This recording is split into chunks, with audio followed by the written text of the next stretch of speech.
Welcome back to the Umucho podcast with Alex and Dydine, Umucho YouTube channel. Yeah.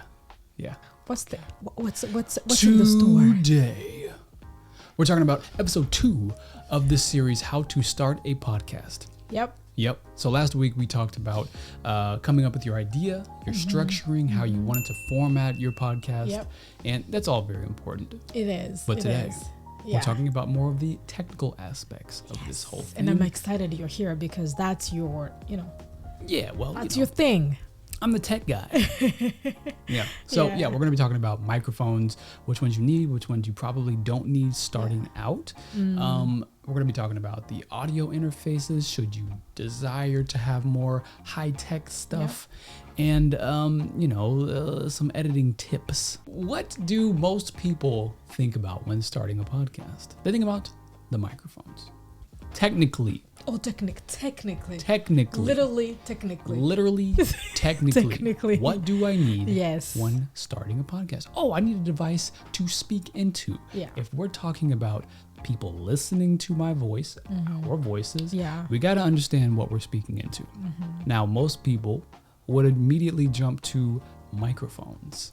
Expensive microphones. Expenses you don't want to spend when, you're starting up. No. The podcast that isn't invested in anything, unless it's a corporate company that hired you to do so. That's true. Yeah. Then they will get, If you're starting out by yourself, you just I want to start a podcast. I got my idea. I know how I want to kind of structure it. Yeah. And this is without a camera.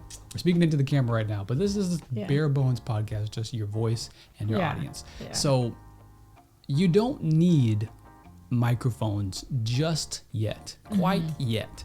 The number one thing I advise people, if you don't know what you want to do or how you want to do it, start out with this thing right here. Can you see my messages? Yeah. You peeping into my life? Your phone, your iPhone. Yes. These devices are wonderful for recording voice. They are. They're great. And people don't really think about that all too often because I think it's, it's kind of cheap. But how do you get sound quality on the iPhone? It's really, really good sound quality. But, you do want to soundproof your area. So you don't want to just be recording in the middle of a park. Yeah. You don't want to be recording in the middle of a hallway. There would be a lot of echo, a lot of background noise. So do find a quiet area. What would be the ideal place to record your podcast? Well, we have a carpet right now. Carpet is really good at absorbing sound so it doesn't bounce off the room, like the walls in the room. Yeah. But if you don't have anything that's quiet and doesn't have a lot of echo or does have a lot of echo, you can go inside of a closet. Closets are really, really good at kind of absorbing the echo. Just don't film yourself. Yeah, probably don't film yourself. Only record the audio. You have a very spacious closet, in which case you can set up a small little backdrop back there. Yeah. But you can get away with a closet. Yeah. Especially if there's a lot of clothes in there, because that will, of course, absorb a lot of the sound. So there won't be any echo. No echo. Echo is your worst enemy. Well, one of your enemies when podcasting. You want to make sure people hear you and your sound is clear. And again, you can do that with an iPhone. You can get away with that. So with you an can iPhone. edit. You can get a final product. You can get a final product, absolutely. iPhone. If you do want to step up the game a little bit. When you have a little budget? Yeah, a little bit of budget. Yes. So we started off with a Blue Yeti microphone. Yes. A little USB microphone that you can plug into your computer, your laptop. The one we started with, the little Yeti. Well, how Yeti? The Yeti. Not the Getty Museum. Yeti. The Blue Yeti. Yeah. It was, you need just one, and then it captures the voices of every person you had. So for us, because we do interview style podcast, so we had that one, a little mic, and we could record all our voices on a Blue Yeti. But in addition to that, when you're recording with just one device, that Blue Yeti, it records all into one channel. So if someone is peaking, so if you look at the sound waves and you see that someone's voice is in the red, you won't have the option to individually edit each person's voice. So one person's very low, other person's very high. That's kind of what you have to live with. So that is a benefit to having multiple channels. Right, multiple microphones. So that happens also on the phone. So that means on the phone. And if it's more than one person, that means also you edit one audio. Yes. Oh, yeah. Okay. So those are the challenges. It does get technical, but for bare bones podcasting, again, if it's just your voice, especially if you're not interviewing anybody, if it's just you talking, you can get away with an iPhone. Yeah. So from the Blue Yeti mic, then what's the next move if you get a little more budget? So we have a mixer, an audio interface in the Rodecaster Pro that does deal with XLR mics, which is what you see right here, the Shure XM7Bs. This little cable right here, XLR microphone cable. And so you plug that into the audio interface, and then you can record into different channels. So that's the Rodecaster, 4 different channels. 4 different people you could potentially interview or talk with just on the microphone, not including someone you can bring in on a call or Zoom call, whatever. Yeah. So then you can record into different channels and then edit individually. If someone's too high, bring them a little bit lower. Yeah. Too hot, what we call it. Yeah. Too low, bring them up. So that's a little bit more high tech. Yeah, and it's a little bit more expensive because the Rode was like almost $1,000. Yeah, that does get expensive. Yeah, they do. They make your life way easier, but it requires a sponsorship, somebody supporting you if you don't have money, or you've worked and saved for your special project. But it's it can get pricey. It can get a bit pricey. Yeah. And that's not even getting into the specificity between condenser mics and dynamic mics, which ones fits your needs. What's the difference between condenser and whatever else you said? These microphones, these ones we're using right now, the SM7Bs, these guys are dynamic, but through the Rodecaster, because it requires a cloud lifter, which gives it more gain. It makes it louder when you speak into the microphone. Yeah. So then it requires phantom power. Phantom power powers the condensers. Yeah. Dynamics, you don't need generally phantom power. It's a lot more technical. There's videos out there explaining that. I can't explain it as well as I wish I could. Yeah. But there are different uses, different purposes for each type of microphone. Just every time you get an equipment, go on YouTube or Google and see someone somewhere has used it before. That's and true. They have very in-depth. Yes, that's what I love the world of today. Yeah. You can learn about anything you want. You just have the idea of starting, and then you go on YouTube then, everywhere and learn about it. They call it YouTube University. Yeah. YouTube University. And everyone has a sponsorship to that. You have access to it. You don't need no rich parents to send you to YouTube University. Full ride. or government funds or anything. It's a full ride. Internet. Didine, you asked me a moment ago, what are audio interfaces? You said, Alex, I don't know what an audio interface is. No, I don't. Well, I'll tell you what an audio interface is. An audio interface converts microphone and instrument signals into a format your computer or software can recognize. Repeat. I definitely didn't steal it off of Google. You did not? You did, but repeat. What did you say? Okay, so an audio interface takes the signal, so from these microphones, and then converts it into a format, like a WAV format, MP3 format. Then you can start editing and playing around with. You can export it onto a laptop. That's what it does. Otherwise, if you didn't have one of those, you just have these mics, well, you wouldn't even be able to listen to yourself on. It would be useless. Oh, I see. Yeah, so you have to have something to plug these XLR mics into, which the audio interface does, because you can't just plug those into a laptop. So that means if you're for example, you have the Blue Yeti and you plug it in the computer, the computer becomes the...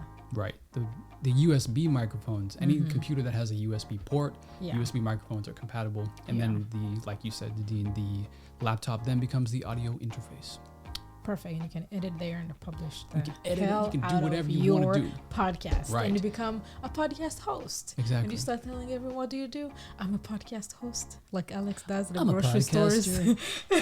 Wow, call me out. So yesterday we went to Trader Joe's and someone asked, what do you do? I'm like, I'm a podcast host. Did it feel good? I mean, it was all right. It was cool. Oh, yeah, it does. Yeah. I know it does. You mentioned editing a moment ago as well. Yes, because you do a lot of editing. I do a lot.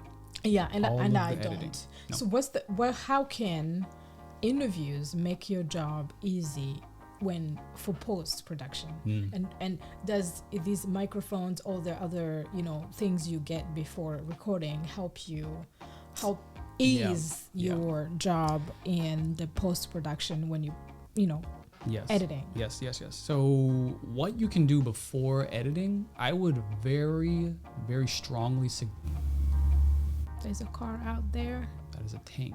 I would strongly suggest that you plan how you want your recording to go beforehand. Like the points, write out your points, almost storyboard it if you have to. Make sure you know what you want to talk about, and again, hit those points. It'll make editing so much easier because when you're just rambling and you have points you want to hit, but they're all in your head and they're all over the place. It's really hard to create a cohesive message through the edit, through the cut. As far as the editing, so there's a lot of different applications, free ones. You have GarageBand again on the iPhone, the iOS devices.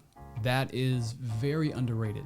I used to use GarageBand a lot as a kid. That was just like, play around with my tunes or whatever. Yeah. But podcast editing, it does it very well. It's free. It comes with the iPhone, with the laptop, with the iPad, whatever. Yeah, so you could use that.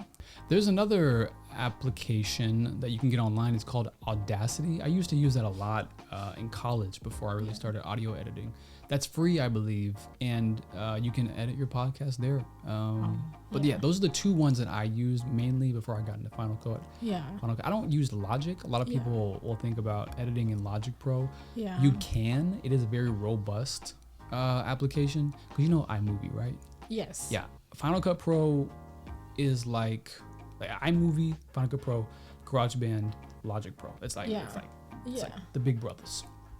That's what it is. Yeah. You don't need Logic Pro. You can use Logic Pro, but I think it's kind of overkill for podcast editing unless you have a bigger production. Yeah.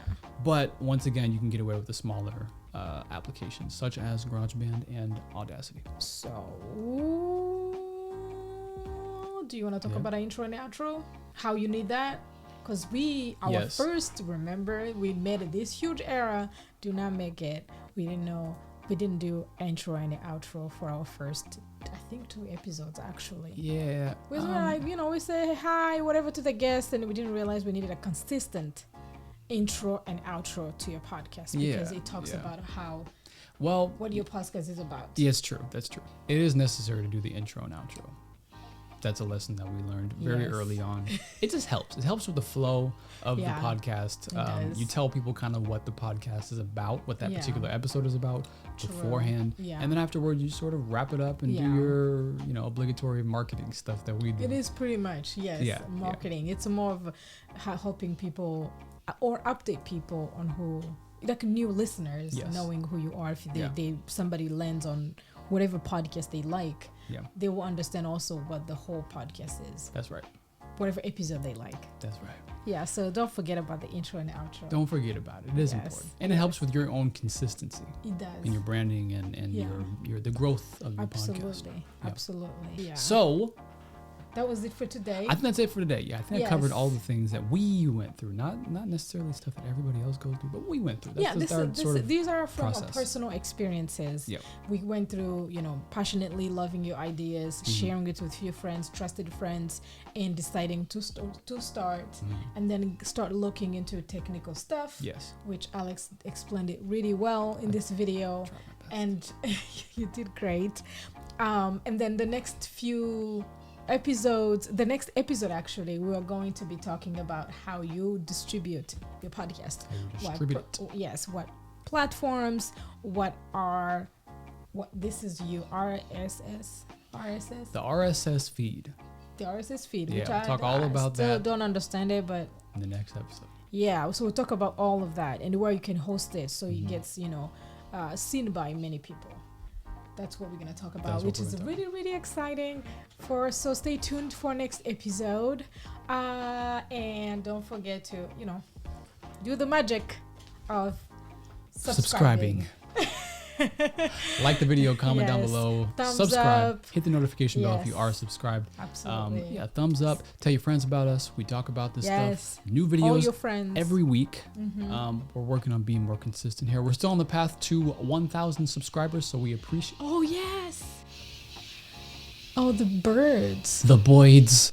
You ever saw that Hitchcock film, the Alfred Hitchcock? No. The Birds by Alfred putrid. No, I haven't seen it. But these birds, they come every fall and summer. God. At the beginning of summer, they come to eat the cherries in there. The beautiful green, green birds. Like, they're like parakeets.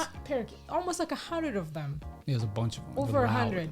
They come in this big tree in our backyard to eat cherries. Berries. I love watching them. Berries? Yeah, berries. The berries, cherries. It's a huge tree. But these birds are pretty, but they they're are annoying. pretty. They're loud. Yeah. They don't do well with our audio. No, they do not. Yeah. So. That's another thing. Exactly. You see what we're doing right now. Yeah. This is not good soundproofing. No. But this is the elements that we have to deal with whilst living in Los Angeles. So take what you can get. All right. We'll see you. We'll see. Sending you a love. Bye-bye. Bye, bye, bye, bye, bye, bye. Bye, bye, bye, bye, bye, bye.